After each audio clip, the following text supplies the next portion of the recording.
오늘 말씀은 요한복음 5장 24절입니다.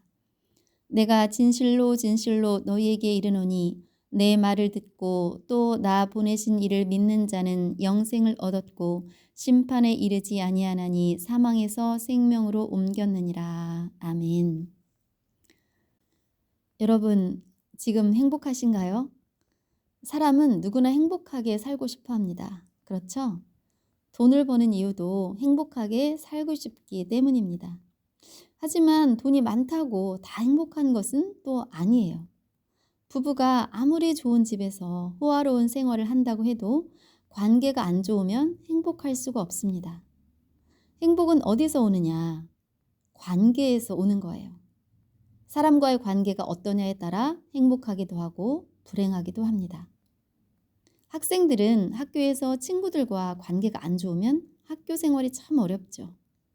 그래서 학교 가기가 싫어지고 공부도 하기 싫어집니다. 직장에 다니는 사람은 직장 상사와 또는 동료와 관계가 안 좋으면 직장 생활이 참 힘든 거예요. 사람과 사람 사이의 관계가 안 좋을 때 그것이 너무 힘들고 괴로우니까 그 관계를 끊으려고 하죠. 아유, 차라리 저 사람을 안 보고 사는 게 좋겠다.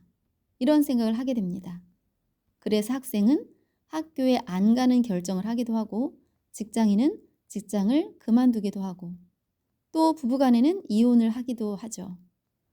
사람과의 관계는 어떻게 보면 안 만나면 되는 것입니다. 그러나 끊고 싶어도 끊을 수 없는 관계가 있어요. 바로 하나님과의 관계입니다. 하나님은 안 계신 곳이 없기 때문에 도망갈 수가 없어요. 하나님과 나 자신과의 관계가 매우 중요합니다.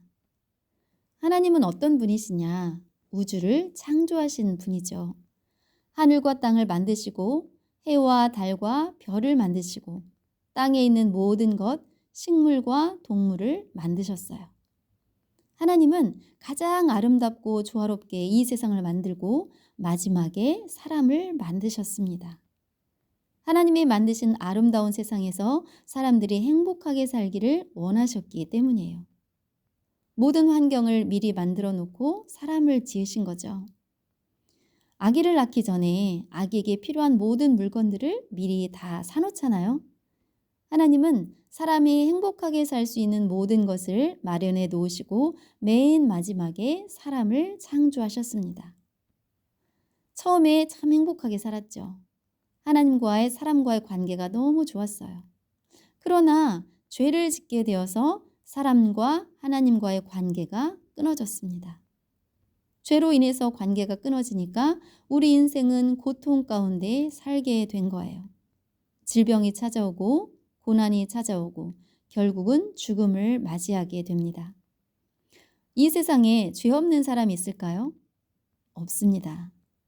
여러분 중에 나는 죄가 없다 이렇게 말할 수 있는 분 계신가요? 성경은 마음으로 짓는 죄도 죄라고 말하고 있어요. 사람들이 너는 양심도 없냐? 이런 말을 하죠. 양심이 내 속에서 스스로 죄인이라고 인정을 하고 있습니다. 이 죄는 없애려고 해도 없어지지 않아요. 죽어도 해결되지 않습니다. 히브리서 9장 27절의 말씀을 보면 한 번 죽는 것은 사람에게 정해진 것이요 그 후에는 심판이 있으리니. 아멘. 죽음 이후에 심판이 있다고 성경은 말하고 있습니다. 자살한다고 해결되는 것이 아니에요. 죄의 문제는 어떠한 방법으로도 해결되지 않습니다. 많은 사람들은 죄의 문제를 해결하기 위해서 방법을 찾아요. 선행을 많이 하기도 하고 자기 몸을 스스로 괴롭히는 고행을 하기도 하고 죄를 고백하기도 합니다. 제가 사람들에게 이런 질문을 해보았어요. 어떤 사람이 천국에 갈 수 있을 것 같아요? 그랬더니 착한 일 많이 한 사람이 간다고 하더라고요. 어떤 사람이 교통사고를 내서 사람을 치었는데 그 사람이 죽었어요. 아무도 보는 사람이 없어서 도망을 갔죠. 뉴스에 온통 그 사건 이야기가 나오고 얼마나 겁이 났겠어요. 이 사건은 밝혀지지 않고 오랜 세월이 지났습니다. 그렇다고 해서 이 사람은 행복할까요? 아닙니다. 이 사건으로 인해서 늘 불행한 거예요. 마음이 너무 괴로워서 나중에는 자기의 전 재산을 팔아 가난한 사람들에게 나누어 주었습니다. 그렇다고 해서 그 죄가 없어질까요? 아니죠. 어떤 방법으로도 해결할 수 없는 것이 죄의 문제입니다. 저는 오늘 여러분에게 이 죄의 문제를 해결할 수 있는 방법을 알려드리려고 해요. 성경에 기록되어져 있는 내용들을 여러분들에게 오늘 전달해 드리려고 합니다. 요한복음 1장 12절의 말씀, 영접하는 자 곧 그 이름을 믿는 자들에게는 하나님의 자녀가 되는 권세를 주셨으니 아멘. 예수님을 믿는 사람은 하나님의 자녀가 되는 거예요. 자녀를 심판하는 부모는 없습니다. 자식이 아무리 잘못해도 자식은 자식이잖아요. 하나님의 자녀가 되는 것이 어떤 일을 열심히 해서가 아니라 믿는 것, 오직 믿음으로 된다고 말씀하고 있습니다. 교회 다니는 사람들이 전도할 때 예수 믿으세요. 예수 믿으면 천국 가요. 이렇게 하잖아요. 예수를 믿으라고 하는데 정작 예수의 어떤 것을 믿어야 하는지 잘 모르는 경우가 많습니다. 성경은 이렇게 말하고 있어요. 로마서 3장 25절. 이 예수를 하나님이 그의 피로써 믿음으로 말미암는 화목제물로 세우셨으니 이는 하나님께서 길이 참으시는 중에 전에 지은 죄를 간구하심으로 자기의 의로우심을 나타내려 하심이니. 아멘. 전에 지은 죄. 여러분이 태어나서 지금까지 지은 죄, 이 죄를 간구하신다. 죄가 없는 것처럼 보아주신다는 거예요. 과거의 모든 죄를 그냥 덮어주신다는 거죠. 얼마나 엄청난 일이에요. 구약 성경에 보면 죄의 문제를 해결하기 위해서 제사 드릴 때 양을 잡고 그 피를 다 쏟게 하고 그 양이 죽음으로써 사람의 죄는 용서받았습니다. 피를 쏟게 하는 것, 이것은 피는 곧 생명을 말하기 때문이에요. 우리 몸에 피가 하나도 없다면 죽겠죠. 이처럼 예수님이 제사에 드려지는 양, 이 양이 되신 거예요. 예수님이 십자가에서 모든 피를 흘리시고 죽음으로써 인류의 모든 죄를 대신 담당해 주신 거예요. 나의 죄 때문에 내가 죽어야 하는데 예수님이 대신 죽어주신 거예요. 그리고 다시 살아나심으로 우리를 살리신 것입니다. 죄 때문에 하나님과 우리 관계가 끊어졌었는데 예수님이 화목하게 하신 거예요. 이 사실을 믿는 사람에게는 죄가 없다고 인정해 주십니다. 로마서 3장 25절의 말씀에 간구하심이라는 내용이 나오는데 이 간과라는 말은 대충 보아 넘기다 라는 뜻을 가지고 있습니다. 아버지와 아들이 있는데 아들이 아주 큰 죄를 아버지께 지은 거예요. 가벼운 잘못은 말할 수 있어요. 아버지, 제가 이러이러한 죄를 지었어요. 다시 안 그럴게요. 용서해 주세요. 이렇게 말할 수 있죠. 그런데 감히 아버지한테 말조차 꺼낼 수 없는 엄청난 잘못을 했을 때 중간에서 엄마가 나섭니다. 여보, 한 번만 봐줍시다. 그러니까 아버지가 봐주기로 한 거예요. 용서해 주기로 했어요. 그때 아버지는 아들의 죄를 묻지 않습니다. 따지지도 않아요. 아들을 불러다 놓고 너 왜 그랬어? 이렇게 안 합니다. 그냥 모르는 척 넘어가는 거예요. 이것이 바로 간과입니다. 이 간과를 우리에게 베풀어 주셨다는 거예요. 히브리서 10장 17절의 말씀, 또 그들의 죄와 그들의 불법을 내가 다시 기억하지 아니하리라 하셨으니. 아멘. 믿는 사람의 죄와 불법을 다시 기억하지 아니하리라. 우리 사람들은 죄를 지으면 기억합니다. 자신의 죄도 오래도록 기억하지만 다른 사람이 나에게 죄 지은 것, 용서했다고 하면서도 아주 기억을 잘합니다. 그 사람이 나한테 전에 이렇게 했었는데. 사람은 죄를 기억하는 거예요. 그러나 하나님은 기억하지 않겠다고 말씀하셨습니다. 아들이 엄마한테 잘못을 저질렀을 때 엄마가 용서해 줬어요. 그런데 아들이 다음 날 그 일을 또 이야기하는 거예요. 엄마, 어제 제가... 엄마는 이렇게 말하죠. 예, 어제 다 용서했잖아. 괜찮아. 그랬는데 또 그 다음 날 또 말하는 거예요. 아들이 엄마, 어제 그저께 있잖아요. 이렇게 말하는 이 아들. 이 아들은 엄마의 용서를 믿는 걸까요? 안 믿는 걸까요? 안 믿는 거죠. 우리 사람은 이래요. 하나님의 용서를 안 받아들이는 거예요. 하나님은 성경에 이렇게 기록해 놓았습니다. 제발 용서했으니 마음 편하게 내게 돌아오기만 해라. 이사야 44장 22절의 말씀을 보면 내가 네 허물을 빽빽한 구름에 사라짐같이 내 죄를 안개에 사라짐같이 도말하였으니 너는 내게로 돌아오라 내가 너를 구속하였음이라. 아멘. 여기에서 도말이라는 말이 나오죠. 도말은 지워버렸다라는 뜻이에요. 여러분, 하늘에 먹구름이 잔뜩 끼어 있을 때 어두컴컴해서 제대로 뭐가 보이지 않죠? 그러다 어느 순간 먹구름이 싹 사라지고 맑고 깨끗한 하늘이 보입니다. 이처럼 우리의 허물을 하나님은 없애주셨다고 말씀하고 있어요. 안개가 끼었을 때 앞이 안 보이죠? 그러다가 안개가 사라지면 더 밝은 세상을 보게 됩니다. 우리의 죄가 안개처럼 끼어 있었는데 하나님이 없애주셨다. 지우개로 지우듯이 지워버리셨다고 말씀하고 있어요. 너의 허물과 죄를 도말했다. 우리의 죄를 지우개로 지우듯이 지워서 보이지 않게 하셨다. 죄 없는 것처럼 보아주시겠다. 이렇게 약속해 주셨습니다. 이 사실을 믿는 것이 믿음이에요. 예수 믿는 것, 죄의 문제를 해결해 주셨음을 믿는 것이 예수 믿는 것입니다. 예수님의 죽으심과 부활을 믿는 것이 믿음이에요. 이 사실을 믿는 사람은 어떻게 하겠어요? 하나님께 가까이 가겠죠.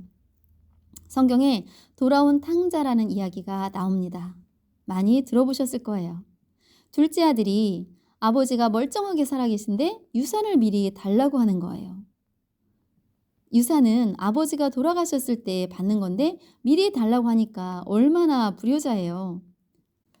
이 둘째 아들은 유산을 다 받아가지고 다른 나라에 가서 재산을 다 탕진하게 됩니다. 돈이 다 떨어진 거예요. 때마침 그 나라에 흉년이 들어서 먹을 것이 없으니까 돼지 치는 일을 하게 됩니다. 그 일을 하면서도 제대로 먹지도 못하고 그렇게 사는 거예요. 내 아버지 집에는 먹을 것이 많은데 그럼에도 아버지한테 못 갑니다. 왜요? 아버지는 나를 안 받아주실 거야. 이런 생각 때문이죠. 내가 재산을 다 탕진했으니 재산을 회복하기 전에는 나는 못 가. 이렇게 생각을 하고 있었던 거예요. 그러다가 굶어 죽을 것 같으니까 나를 아들로서는 안 받아주겠지만 일꾼으로는 받아주실 거야. 거기 가면 굶지는 않겠지? 이런 심정으로 집으로 돌아옵니다. 그런데 아버지의 마음은 어땠을까요?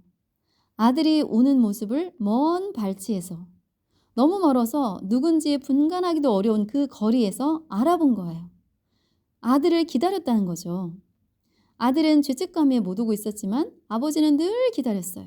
그래서 아들을 달려가서 껴안고 입 맞추고 잔치를 베풀고 아들로서의 신분을 회복시켜 주십니다. 아들의 마음과 아버지의 마음 이렇게 달라요. 하나님 아버지의 마음이 우리의 마음과 다릅니다. 사람들에게 천국 이야기를 하면 나는 죄가 많아서 천국 못 가요. 나는 천국 갈 자격이 안 돼요. 이런 말을 해요. 네, 이 말이 맞아요. 죄인은 천국 못 갑니다. 하나님은 우리가 죄 안 짓고 살 수 없다는 것을 너무 잘 아세요. 왜냐하면 우리를 만드신 분이기 때문이에요. 인간은 절대 스스로 거룩해지고 스스로 의롭게 될 수 없다는 것을 하나님은 너무 잘 아십니다. 그래서 구원의 길을 여시고 오기만 해라 이렇게 말씀하시는 거예요. 이미 너의 죄는 십자가에서 다 해결했다. 그러니 돌아오기만 해, 믿기만 해 이렇게 말씀하십니다. 이 사실을 믿고 주님께 돌아오는 사람에게는 변화가 일어납니다. 로마서 8장 1절의 말씀, 그러므로 이제 그리스도 예수 안에 있는 자에게는 결코 정죄함이 없나니. 아멘. 그리스도 예수 안에 있는 자, 예수님을 믿는 자에게는 결코 정죄함이 없다. 죄를 정하지 않는다는 거예요. 법정에서 재판할 때 당신은 이러이러한 잘못을 했으니 몇 년형에 처한다. 이래야 되는데 죄는 있는데 죄를 인정 안 하는 거예요. 무죄 판결을 하는 거죠. 이상하죠? 죄인을 처벌하는데 무죄라고 하는 거예요. 로마서 8장 2절의 말씀을 보면 이는 그리스도 예수 안에 있는 생명의 성령의 법이 죄와 사망의 법에서 너를 해방하였음이라. 아멘. 우리에게 적용되는 법이 이제 달라진 거예요. 우리는 한국 사람이니까 한국 법의 적용을 받죠. 미국 사람은 미국 법의 적용을 받습니다. 우리가 예수님을 믿기 전에는 죄와 사망의 법의 적용을 받았어요.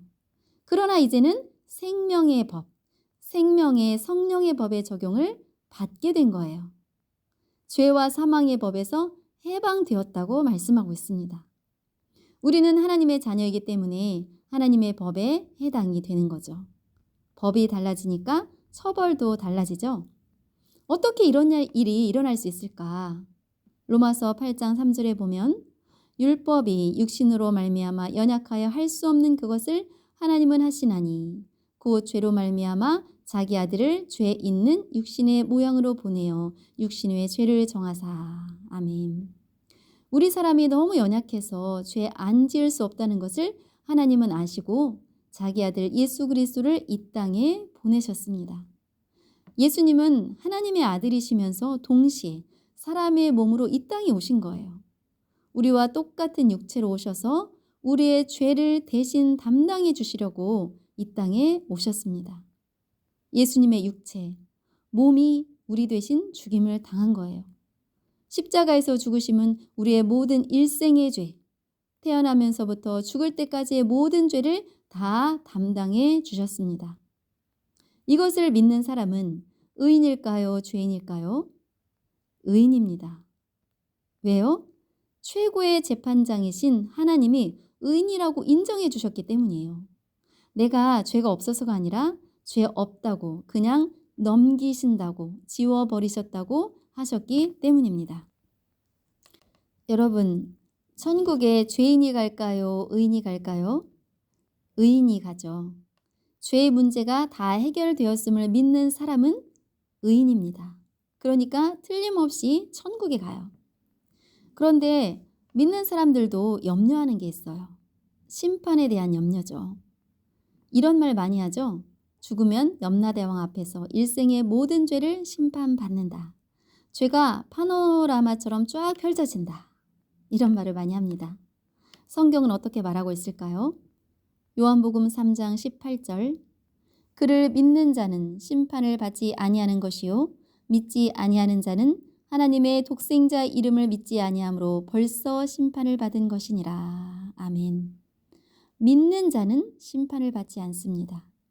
여러분, 걱정하지 마세요. 심판 안 받아요. 하나님이 우리를 자녀라고 해놓고 죽이는 심판을 우리에게 하겠습니까? 절대 심판하지 않습니다. 요한복음 5장 24절의 말씀을 읽어보면 내가 진실로 진실로 너희에게 이르노니 내 말을 듣고 또 나 보내신 이를 믿는 자는 영생을 얻었고 심판에 이르지 아니하나니 사망에서 생명으로 옮겼느니라. 아멘. 심판하지 않으십니다. 믿는 사람은 이미 사망에서 생명으로 옮겨 놓으셨어요. 우리의 주소가 하늘나라에 있습니다. 이것을 믿는 것이 믿음이에요. 오늘 이 시간에 이런 예수님의 죄 용서하심을 믿는다면 여러분은 하나님의 자녀가 되었습니다. 이 말씀을 쭉 듣고 나니까 나도 예수님 믿고 싶다. 나도 하나님의 자녀가 되고 싶다. 내 죄를 다 용서받고 천국의 사람으로 살고 싶다 하는 마음이 있으신 분들 계신가요? 저를 따라서 기도하시기 바랍니다. 주 예수님, 나는 주님을 믿고 싶습니다. 십자가에서 죽으심으로 내 죄값을 담당하시니 감사합니다. 지금 나는 내 마음의 문을 열고 예수님을 나의 구주, 나의 하나님으로 영접합니다. 나는 예수님의 죽으심과 부활을 믿습니다. 나의 죄를 용서해 주시고 영생 주심을 감사합니다. 나를 다스려 주시고 나를 주님이 원하시는 사람으로 만들어 주옵소서. 예수님의 이름으로 기도합니다. 아멘. 네, 이 기도를 진심으로 하셨다면 여러분 안에 예수님이 들어와 계십니다. 그리고 일생의 모든 죄를 용서받았어요. 하나님의 자녀가 되었어요. 영원한 생명을 얻었습니다. 이제부터 하나님께서 예비하신 풍성한 새 삶이 시작이 된 거예요. 고린도후서 5장 17절의 말씀에 그런즉 누구든지 그리스도 안에 있으면 새로운 피조물이라. 이전 것은 지나갔으니 보라 새 것이 되었도다. 아멘. 하나님은 우리에게 영원한 생명을 주시고 천국 백성 삼으시고 영혼을 구원해 주시고 이제 너의 삶은 네가 알아서 살아 이렇게 하지 않으십니다. 성경에 우리가 어떻게 살아가야 하는지를 자세하게 말씀해 주고 있어요. 그래서 우리 성도들이 주일에 교회에 와서 설교 말씀을 듣고 또 스스로 성경을 읽으면서 그것을 점점 더 알아가게 되는 거예요. 지옥에 갈 영혼이 천국으로 옮겨졌으니 이보다 더 큰 행복이 없겠죠. 그리고 이 땅에서도 우리가 행복하게 살아갈 수 있도록 하나님은 그 길을 말씀을 통해서 열어놓으셨습니다. 신명기 33장 29절에 보면 이스라엘이여 너는 정말 행복한 자이다. 너처럼 여호와의 구원을 받은 민족이 어디 있느냐. 그는 너의 방패와 칼이 되어 너를 지키고 너에게 승리를 주시는 분이시니 내 원수들이 네 앞에서 굴복할 것이며 내가 그들을 짓밟으리라. 아멘. 여러분, 구원받은 것이 가장 큰 행복이고 또 행복은 천국 가는 그날까지 우리의 삶을 인도해 주심이 행복입니다. 이 행복한 삶을 하나님 안에서 함께 누릴 수 있기를 원합니다. 오늘 주제의 말씀을 함께 읽어보겠습니다. 요한복음 5장 24절의 말씀. 내가 진실로 진실로 너희에게 이르노니 내 말을 듣고 또 나 보내신 이를 믿는 자는 영생을 얻었고 심판에 이르지 아니하나니 사망에서 생명으로 옮겼느니라. 아멘. 우리 다시 한번 읽을 때 믿는 자에게 자기의 이름을 넣어서 한번 다시 읽어보겠습니다. 내가 진실로 진실로 너희에게 이르노니 내 말을 듣고 또 나 보내신 이를 믿는 이분숙은 영생을 얻었고 심판에 이르지 아니하나니 사망에서 생명으로 옮겼느니라. 아멘.